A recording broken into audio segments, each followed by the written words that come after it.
Hey everybody, welcome back to the shop. Always got something going on, as you can tell.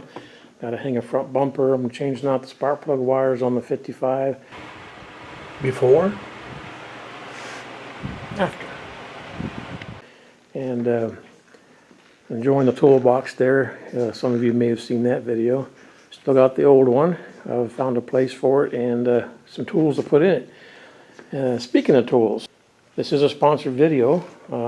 I have a contact that I've been working with. And one reason I am excited about bringing this tool to you guys to show you is it is Bluetooth. So you're going to be wireless. This comes out of the holder, of course. Plug that right into your 16-pin port, the data link connector. So the only disadvantage for Bluetooth is it's an internal battery and you have to keep it charged. So let's charge it up and I'll bring you back. The next screen that comes up, since it's the first time for me turning it on, it's looking for my wireless. Wireless is on, the Bluetooth is on, and it has actually found both of my internet connections. This one's the shop on top, so we'll do that. Alright, now that we're connected, I'll bring it back to the home page, and here's what you're going to see after you register. I didn't show you that process because of the passwords and stuff, but it's all self-explanatory. There's 3 pages here. For sake of time, I'm not going to show you every single one of them, but I will show you kind of the cool ones. I want to start with the shop manager, actually. Vehicle history gets populated after you do a service on a car or hook it to a car. It will save some data, and then you have the option to format it in vehicle history. Workshop information, you can bring this up, you can populate that in this field. Same with customer manager. I put my own information in here, and you can add, you know, other people, other customers as you go. All right, we're connected to my 2005 Chevrolet Duramax diesel truck. I want to go to auto, and I want to use the automatic function, so I'm going to push read, and that'll bring up the automatic VIN. All right, I had to go look at my build sheet. Mine is the CJ2. Mine's 3,500, so it's over 8,600 gross vehicle weight. And there we have 2005 light duty truck, Chevrolet. That is the correct engine code. Okay, it looks good. I let it run through its complete list of modules it's looking at. There is one fault in the body control. Let's read it together here. Not that you care, but kind of gives you an idea how fast this tool is. Alright, we're looking at front fog lamp circuit low. That's interesting because I just changed the switch on that. Alright, another neat option about this scanner is we do have a code, front fog lamp circuit low, so you can go to search. It takes you directly to Google and gives you some ideas of what that might entail. Under the live data page, I want to go to inputs, and it shows inactive. Okay, so watch this here. I'm going to turn my fog lamps on, see if that changes. Oh, there it goes. It was very quick. Oh, I see. You have to push and hold to see it. I was not catching that. Okay, so since it's a push and release switch, it's very fast. I was just missing it when I walked away, so it's working. Okay, another way of getting around this is there's a quick erase, and that's going to erase everything it saw in the list. So now we should see no faults anywhere, and yeah, kind of neat. So I'm going to push powertrain. That's the most common one. Let's look at some live data. Of course, the engine's sitting idle. Well, this is interesting. My other scan tools don't have anything separated for torque converter or fuel. Let's go under fuel, because I did have the fuel injectors replaced in this truck a couple months ago. Alright, live data. Of course, the engine's not running right now. Key is on. This one is a little interesting. Fuel pressure rail. It says it's at 40,000. That seems crazy to me because it's only supposed to be 25. And that's just key on. So here's a neat thing. I'm going to check mark that. These arrows bring up some options of different ways you can monitor this. So I'm going to go to graph, because graph is the only page, or the only mode that allows you to go to full page. I'm going to start this truck and let's just see what happens here. It's going to be loud.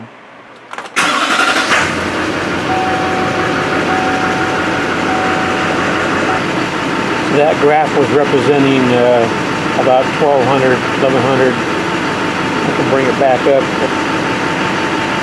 And there's just a different look at the same information. It might be a little easier to read. I don't know, I kind of like the graph. It has some different options. You can change colors, change the thickness. Now you can see it a little better. That's kind of fun. This is a kind of neat feature you can bring up. If you had this information, now you can go straight to Shop Manager, put some information into that vehicle history. In fact, let's go there. I want to see if there's anything generated since we've been in the truck now. There we go. So now we got my truck on there, the date and time that we played with it. We have Diagnostic Trouble Code 1, and there's the VIN number. So that's kind of neat. And there it is expanded. Alright, since being out in the shop with the Wi-Fi on, I see I have 39 updates. Probably because it's a new tool sitting in storage, and now we've got updates. That's kind of neat though. It's all automatic. So I'm going to shut you all off. I'm going to update this and I'll bring you back. Alright, all the updates are done and we're back to the fuel row pressure screen. I'm going to bring up the quick links here and go to multi-fix. This is an area that I haven't looked at yet, but it's supposed to give you some basic diagnostic known fixes and that kind of thing. Alright, select vehicle, 2005 Chevy truck, 4-wheel drive, 3500. And it looks like here's giving you 3 different options. Mine's the 6.6. And what comes back is nothing related to my truck, which is telling me there's nothing posted yet. Alright, from the Diagnostics page, there's also service page, and you can read here what those are. Some of them obviously aren't going to be familiar to you, but emergency park and brake is what that means. My car's not going to have that. It's a reset tool. The tire pressure monitoring system, my truck doesn't have that, so we're not going to be able to show that as well. Let's try something else. Injector, GM, automatic. This is a little aggravating. You got to, and that's even more aggravating. Kind of aggravating you have to go through this every time to get into different modules. Yes, no, base radio. Of course, once you know your stuff, you can go through it pretty quick. And again, selected function is not supported by the ECU. Not a fault of the tool, it's an old truck. But unfortunately, I can't show you a lot. Alright, we're over at my neighbor's house. He's got a 2018 Ford Escape that's only got 1,400 miles on it. I wanted to see if this, really want to try to get this tool to work out, since my old truck wouldn't do much. So let's try this battery management.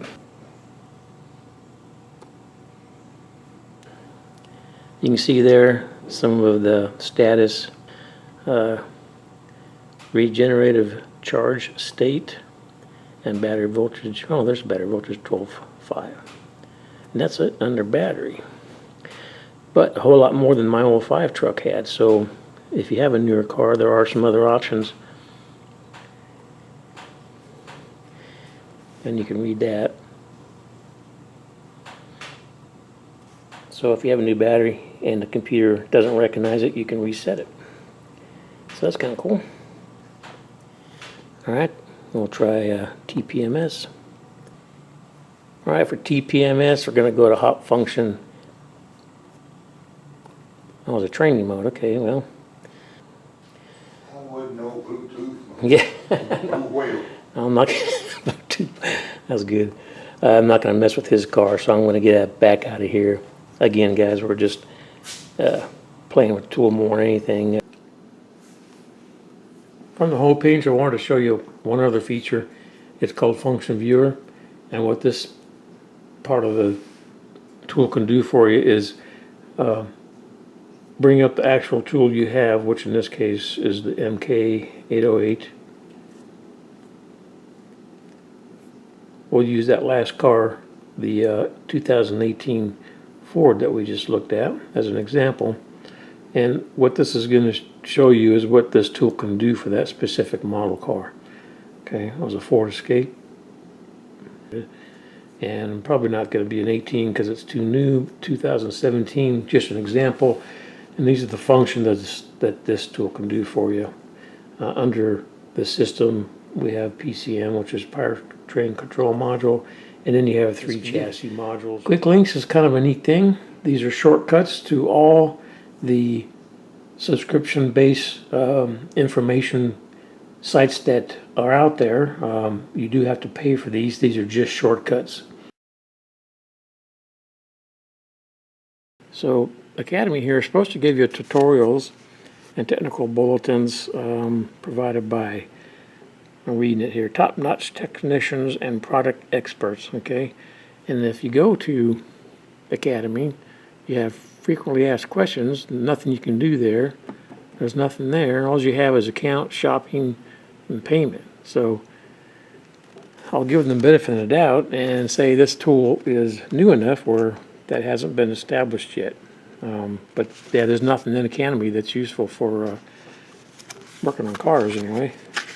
And one other thing that I've noticed is under services, and I'll bring us back into that.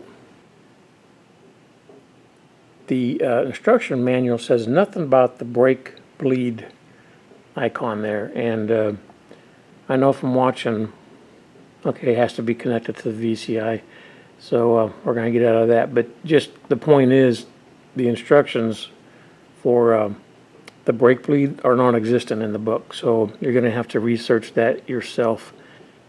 This tool, for the price, it does have a lot of options. It gives you a lot of capabilities. There are other channels on YouTube who have done a review on this tool. Some of them are kind of bad. There's a few of them that are good. And just type in the MaxiCom MK808 or the MK808BT, and you'll see some videos pop up that might help you out, help you decide. But I will put links below to where you can get this tool. And right now it's $40 off at the time of this video. And I don't know how long that will last, but it's $574 normally. Right now, $534. So there you go, guys. I'm shutting it off. We've taken a pretty long look at this tool. I know it's been a long video. Normally I try to keep them around 5 minutes, but there's a lot to do on this tool. There's a lot of things to show you, and I wanted to show as many functions as I can. But there's some limitations. It's a good tool, I think, for the money, and that's another point. There's a lot of tools out there that go up to $15,000 and more.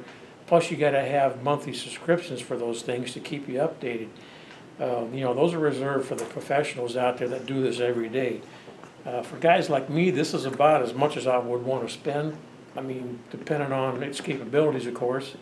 I'll continue researching for other tools and versus price of the tools, because let's face it, I don't do that much work. Thank you to my sponsor for bringing this tool to me. It's been a lot of fun. I've learned a lot just by researching on it, and I intend to use it on other cars as they break. So that's good news and bad news, I guess. I'll see you in the next video. Thanks for coming by.